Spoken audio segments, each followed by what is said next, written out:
Hello, boys and girls. Welcome in to the Boys and Girl Podcast with Cowboys NFL Network reporter Jane Slater and NFL Network producer Bobby Belt. A Cowboys community with the inside scoop on the Dallas Cowboys. Now, coming straight to you from the Lone Star State, here's Jane and Bobby.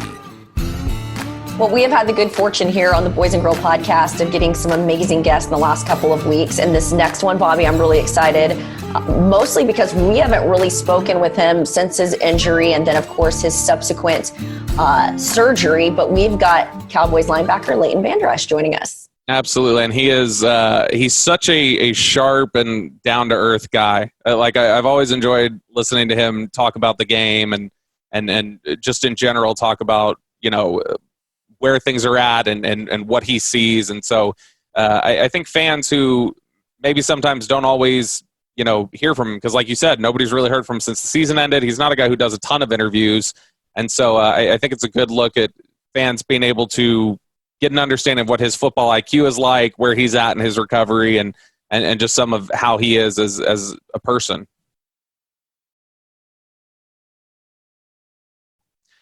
Joining us now is Cowboys linebacker Leighton Vander Esch. You can follow him on Twitter at VanderEsch38, and you can also check out his website with all his merchandise and other things at officiallve.com. Leighton, how are you doing? I'm doing great, guys. How are you guys? Doing great. Really glad you could join us. I know it's kind of a crazy time right now with everything that's going on with the pandemic, and then you add into that your recovery from your injury and that you're dealing with right now. I guess first start off with that, the coronavirus aspect of it. How have you been attempting to stay in shape and get yourself ready with such seemingly limited resources right now? Yeah, I mean, it's been difficult, but you kind of got to make do with what you have. You got to find a way.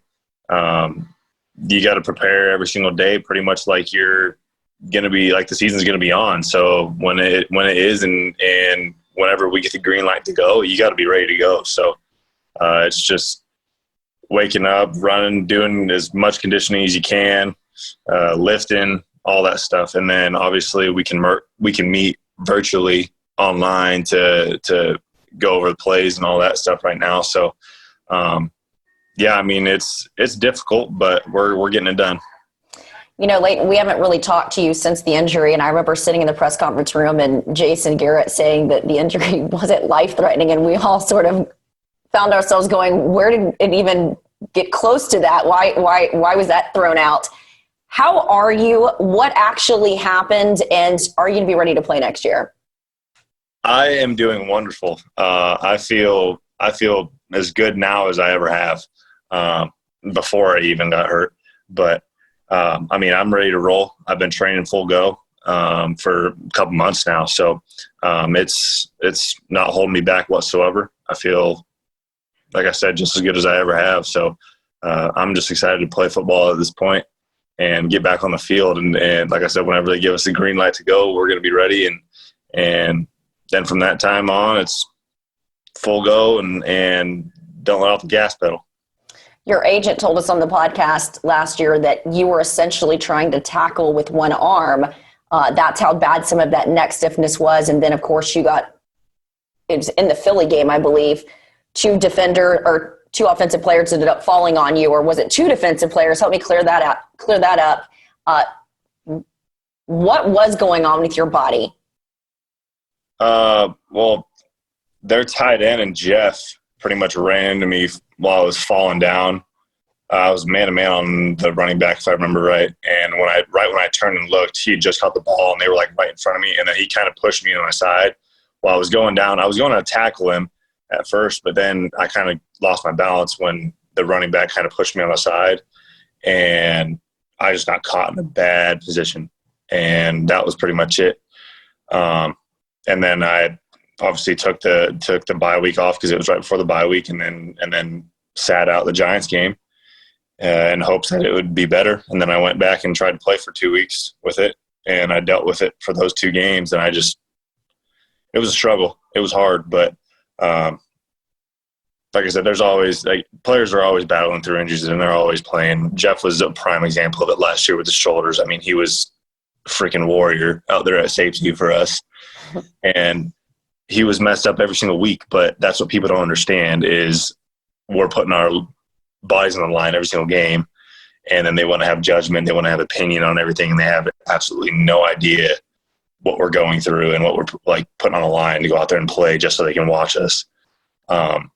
But that's what you get when you play football. So you got to be able to play through some stuff like that. And I tried for those 2 weeks, and it wasn't working out very well. I was trying my hardest, but I couldn't tackle worth a dang. So figured probably better go get an MRI, and then found out we needed to have surgery here in middle of January. So, but now I'm good. I'm solid, ready to go, healthy as ever. Love it. We've talked to guys before. We've heard from players before after, they suffer an injury early in the season or in the middle of the season, and then, it's a race down the finish, and they feel really kind of isolated from the rest of the group, and they talk about how it can be difficult to be rehabbing an injury while your brothers, this family that you've created, is out there fighting for something. Was that especially hard for you to have to kind of sit on the sidelines, especially with your competitive nature, and kind of watch the guys fight for that playoff spot without you? Extremely difficult. I was just trying to do as much as I could to be there for them and help them on the field, even though I couldn't play. I was trying to help them with plays, communication, signaling, everything I possibly could. I was right there. I was always telling the coaches, like, whatever you need of me, whatever help you need, communication, signal calling, whatever it is on the sideline, I'm right there. Like, just tell me what you want me to do. And just helping the guys talk through the plays on the sideline whenever they came off on a drive, and just communicating as if I was playing and preparing as if I was playing, but obviously just not getting the snaps on the field. What have you thought about the coaching staff so far? Because I know a lot of you guys didn't get to meet them, and now you're meeting them virtually in these virtual chats. What's that been like? It's been different, but it's kind of been interesting too for me though, because Mike Nolan, our D coordinator now, he was the one that gave me, he pretty much took me on my tour when I visited New Orleans when I was getting drafted. And so him and I already had a really good relationship. I never met Scott, our linebacker coach, before, and I hadn't met George Edwards, our defensive assistant, before either. But I got to briefly talk to all of them early in January or middle of January. I got to talk to all of them, see them in person, and everything pretty much before everything got locked down and I got all crazy. I got to see them for a little bit. And now we're just, like I said, we're just trucking away on virtual meetings, learning plays and all that stuff. And that's difficult. And I know some of the guys didn't get a chance to meet the coaches before, but I think we're doing an extremely good job, and we're just locked in every single meeting, and we're just ready to go. To follow up on that, some of these players that I've talked to, someone like yourself, you are in Idaho in the off season, you're recently married. So it's sort of an opportunity to sort of reconnect with her, something that you don't get to really do during the football season. Do you guys like doing it this way, since you would be in the classroom and you'd have to come back otherwise, this ability to sort of do it remotely? Yes and no. I think we get a good amount of time after the season to go enjoy and kind of just have a personal life for a couple months. But as a competitor and as an athlete, how it is, you kind of, your body and your mind, you kind of know, like, okay, like I need to start getting back. Like I need to start, like, what your body just kind of flips modes, and when you get back to the facility, you got to get back there and start training, meeting with coaches and all that. So you kind of just transition on your own. But it is nice to have those few months, and obviously it's been extended this year because of the pandemic and all that. So, but it's been nice to catch up on some valuable family time and just kind of take care of business in that aspect. But like I said, we would normally be in OTAs right now if it wasn't for this. So it's definitely different, and you just got to make do. You got to find a way, some way. One of the hallmarks people have always said about, Rod Marinelli's defense is swarming and swarm to the ball and play fast and things like that. And that's similar in a way to what people have said about Mike Nolan's defense as well. But obviously it's a little different. It's, we've heard a lot this phrase that you guys want to be multiple and don't necessarily want to, tie yourselves down to one particular base defense. So far from what you've seen and what you've been learning, how radical a change is this for you guys going from the Rod Marinelli scheme to the Mike Nolan one? Are there some similarities you're able to pick up, or is this kind of like starting from scratch? There's some things here and there that you can pick up between the two, but it's every time you're learning a new defense, there's going to be so much of I guess you could say, everybody uses different words as far as terminology. So it's mainly that. And then obviously I think it really just comes down to your effort. If you're going to go out there on the field every single day in practice and you're going to teach yourself good habits, running the ball every single time, I think good things are going to happen regardless. And then the scheme just comes into play. So if you can get your good habits and just the way you play football down to the T, by practicing every single day the way you're going to play, and by running to every single ball and just pushing yourself, it's going to turn into good things on the field. And like I said, then scheme comes in and everything the coach has taught you, you can apply that. And I think that's when you can be really dangerous. And I think that's how we're going to be this year. What does a 4-3 defense with a lot of these 3-4 looks look like for you? How does your role change in this defense? Well, I wouldn't even really say that the roles change that much. I mean, a Mike and a Will are essentially in the cover 3 systems now today. The Mike and a Will are essentially the same thing. And again, even you can even put some safeties in there. Safeties playing in the box. We're all X's, and we all know the different techniques that you play within the scheme. So if you just move some pieces around here and there, it really doesn't matter. Like we're all X's, so we're interchangeable. We can play a position here, we can play a position there. We should know, and especially as linebackers, we should know every position on the field and what they're doing anyways, because that's going to make you a better player. We've talked here about that there's obviously been a coaching change. Jason Garrett did land over with the New York Giants. You're going to see them twice a year. Have you thought any about that first opportunity to go up against the Jason Garrett offense and how surreal that might be for you guys on the defensive side of the ball? It's going to be like the old days in practice. But no, I mean, you got to prepare every single week because they're going to put some different things in. They're going to try and do certain things to take advantage of certain weaknesses they might think that we have. That's what every team does. So you have to be able to prepare, and you got to be able to adjust on the fly. And I think that's what makes our group special, is because we have a bunch of smart football players and we love playing football. And I know we're going to prepare that way to go out there and get the job done every single week. So I don't think it matters who we're playing. What did you think when the Cowboys got CeeDee Lamb at 17 in this year's draft? I was shocked. The whole time I didn't realize that he was still on the board because I think it was just that crazy. But that's a huge pickup for us, and I'm looking forward to seeing what he's going to do for us on the field. I know I think the rookies have started meeting virtually with the coaches over the weekend they started. So I'm just excited to get everybody together and get those guys learning. Obviously, they're trying to learn a whole new playbook, a whole new system, and the way we do things as well. So it's pro football.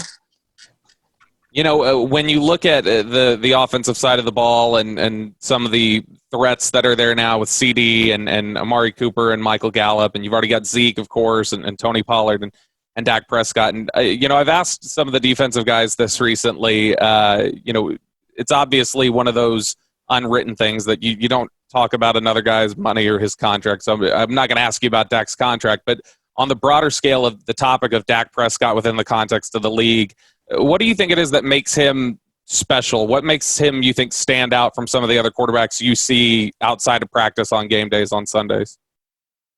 Well, he's always working. He's always putting in the work. He's being a leader on and off the field. And I think his work ethic speaks for itself.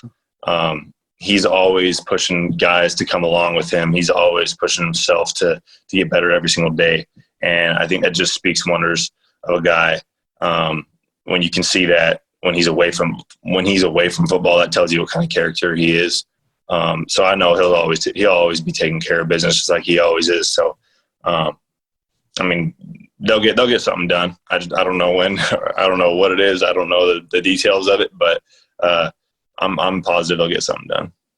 You're a young guy, but your approach is very similar to someone like Sean Lee, the guy that just sort of puts on his hard hat and gets to work. There's not a lot of frills that come with Sean. What's it been like continuing to be able to have him in that linebacker room, especially with the fact he's coming back yet another year? Mm-hmm. Man, that finding out that he was coming back to play another year after this past season put a huge smile on my face. When I found that out, I was so pumped. It's so valuable having a guy like him in the room, not just for his ability with football and his knowledge, but just the person he is. I think it's contagious, the way he prepares, the way he carries himself, and it makes younger players want to be just like that. And that's the guy you want to be. I mean, he's going on this is 10th or 11th year? 10th year? Yeah, 11. Maybe his 11th or something like that. 11. The dude has dealt with pretty much every single bit of adversity you could possibly deal with as his career went on. And look at him now. He stayed healthy the whole season last season, played good football for us, and he has that intangible just way he goes about things. I mean, you can't replace that. And the fact that you get that for a whole nother year, I absolutely love it. I love the guy, and I'm just excited to play football with him again. He's so tricky. I never know if he's going to snap your neck off or if he's going to give you a hug. Like, he's one of those guys that I think that sort of unpredictability is good on the football field, especially if you're playing defense. Yeah, you got to have some of that, I guess you could say, odd aggression. Anybody that plays defense, I think, is a little bit crazy, honestly. You got to be a little bit crazy to go out there and fly around and just, that's what you want to do, is you want to hit dudes and make plays. So I think no matter what position you play on defense, you got to be a little bit crazy. With all the turnover that's gone on, not just with the roster and the coaching staff, both those areas, there being a lot of turnover, do you feel any sort of responsibility to act as somewhat of a bridge for this new coaching staff and new players and help cultivate the new culture as quickly as possible, as somebody who's been here for a couple of years now? Absolutely. I think that's just the jobs that we have as linebackers as a whole. We got to have everybody on the same page every single play. And the faster we can get everybody on the same page right now, with all this, with the stuff that we're dealing with, I know it's hard to meet virtually and do all that, but the faster we can get everybody on the same page, the better off we're going to be. Obviously, we have more adversity because we're putting in a new playbook, we're putting a new system. So there's not very many teams in the league that have to do that every year, but we're one of them this year. So we're embracing it, and we're going to go after it and do it. And I'm going to do everything I possibly can to help curve that matter. And being a leader, being a guy that the younger guys can come to and ask me questions whenever they want. It doesn't matter time, place, whatever it is. I'll be there to answer those questions as best I can possible. And like I said, just as fast as we can get everybody on the same page and get rolling, the better off we're going to be. All right, let's get to what you've just been doing in your free time, Leighton. I saw that you were in Idaho. It's, I would imagine, fairly easy to socially distance there, given the small town that you came from. Have you been able to lift up the gun? Have you been able to do a little bit of hunting? What are some of your off-season activities? Yeah. Well, I mean, early on, I was a little bit limited, obviously, because I was just trying to heal up and just take things as they came. But, I mean, I feel wonderful now. And when we were at home, we were getting in the mountains a little bit, horn hunting, getting some good exercise that way. We're out by ourselves. We go camping, fishing. It just started to warm up a little bit before I came back. But it's a fun off season back at home. Just getting out in the outdoors and hanging out and being around a campfire or anything like that. I didn't get the chance to go hunting or anything really, because everything's really closed except for wolves, obviously, but I couldn't do any of that this season. So no wolf hunting for you. Being responsible. Well, and since that is, everybody kind of knows you're the rugged outdoorsman and you are the wolf hunter. Have you had any teammates hit you up these couple years and been like, "Hey, I want to come out to Idaho with you. I want to hunt wolves"? Oh yeah, I like probably half the dudes would. I don't know if they just say it or if they would, but I feel like I'm pretty confident the majority of the guys would come stroll around the mountains with me. All right, now I'm going to put you in and I'm going to have you just walk right into it, Leighton. What's the one guy that would possibly pull a Dick Cheney on you and not be able to shoot straight and would be a liability for you if you put a gun on him and you guys went in the backwoods? Oh, gosh. Oh, man. Zeke? I was thinking the same thing. Because I think when we talked about it the one time, he was like, he's like, dude, those things are scary. And I was like, they're really not that bad. Like, you would be fine. And so I think he would just be he would have buck fever or something when he was out there. And I don't even know if he shot a gun in his life. So I would have to really question that one. If he does, will you GoPro it for us? Yes. I need video or it didn't happen. I have documentation on every bit of it. And I don't know if you get a chance to watch the team's mic'd up segments ever, but there was a point last year where you were doing the wolf howl, and the team website put a video out there of Zeke explaining to Tony Pollard that you actually hunt wolves. And he seemed pretty, he seemed like it was a little heavy for him. And it's crazy. He literally hunts wolves. And then Tony Pollard had to say, "Oh, they're overrun with wolves, like in Frisco, rabbits, because there's so many rabbits." And he's like, "No, not like rabbits at all." Yeah, I think I did see that clip. And it made me laugh pretty hard. But I'm all game for taking the guys out and showing them the ways out there. So, I mean, they just got to let me know and actually come out instead of say it. That's so amazing. Well, I don't want to take up too much more of your time because I know that you've been busy, but we really, really, really appreciate you jumping on the podcast with us. So continue to heal, and we're looking forward to seeing you ball out again next year. Absolutely. Thank you guys so much. Looking forward to it too.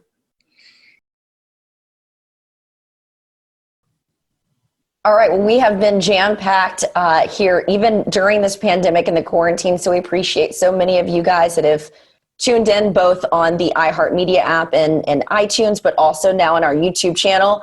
But Bobby and I admittedly need a little time off. Bobby, your lovely wife is going back to work. So I don't know if that means that you get more daddy duty. Yeah, it'll be, it should be fun. I mean, she's chomping at the bit. She's ready to get back and do some stuff. I mean, as much as she enjoyed the, staying up till 1 a.m. to watch a movie without having to worry about getting up at 6 or whatever, I think she's going a little stir crazy, some cabin fever setting in. So it'll be good. I think it'll be healthy for everyone if mom's a little happier. So that'll be good. Happy wife, happy life. I wouldn't know much about that since my marriage only lasted 1 year, but that's what I hear, Bobby. You do not have overshare. I know. Sometimes I get a little TMI-ish, but also I'm a bit of a lake rat myself, and admittedly, the weather is really getting nice here in Texas, so it's time to retreat to the lake house and enjoy a little bit of that before we kick up the football season, which I think you and I can already feel is going to be a very interesting one as we continue to navigate this pandemic. But again, thank you to so many of you that have continued to support us, tune in, like us, and subscribe us. and we'll see you here soon.